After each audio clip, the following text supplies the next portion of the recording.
Baruch Hashem, today is day number 327 of our daily study of Rambam Sefer Mitzvos. And in the 3 chapters a day study track of Mishnah Torah, we're continuing in Hilchos Eidus, the laws of testimony, chapters 17, 18, and 19. We have one mitzvah today, negative commandment 285. It's actually one of the 10 commandments.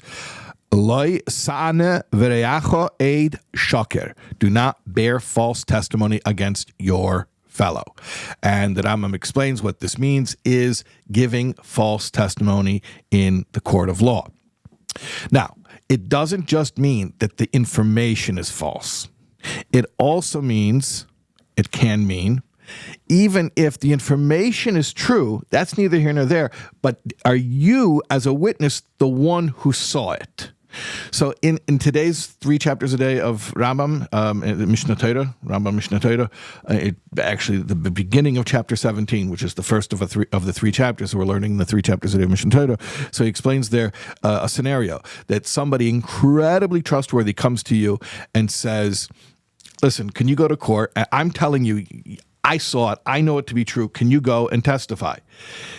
You're not allowed to testify if you didn't see it yourself. In fact, the Rambam says, even if your teacher, who you revere, comes to you and says, listen, I'm telling you, it's a fact. The problem is I only have one witness, so just join up with the second witness, because, in Torah law, everything goes by 2 witnesses, and then they'll be able to accept your testimony.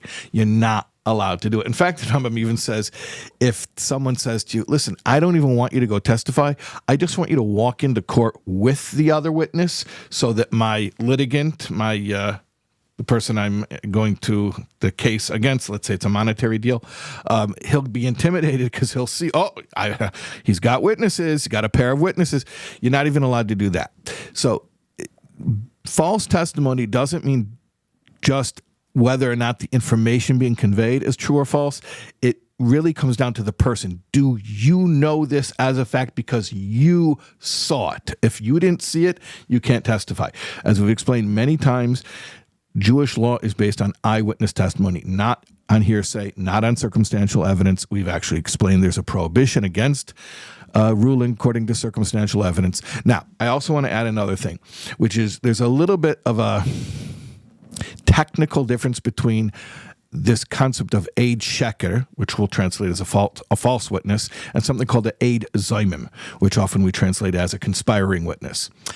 The Rambam includes both in this prohibition, but there's an important distinction between the two. But I'm not going to speak about it today because tomorrow the mitzvah is all about the unique punishment of the eid zoimim, of the conspiring witness. So we'll learn about that in tomorrow's class when we see you then, God willing.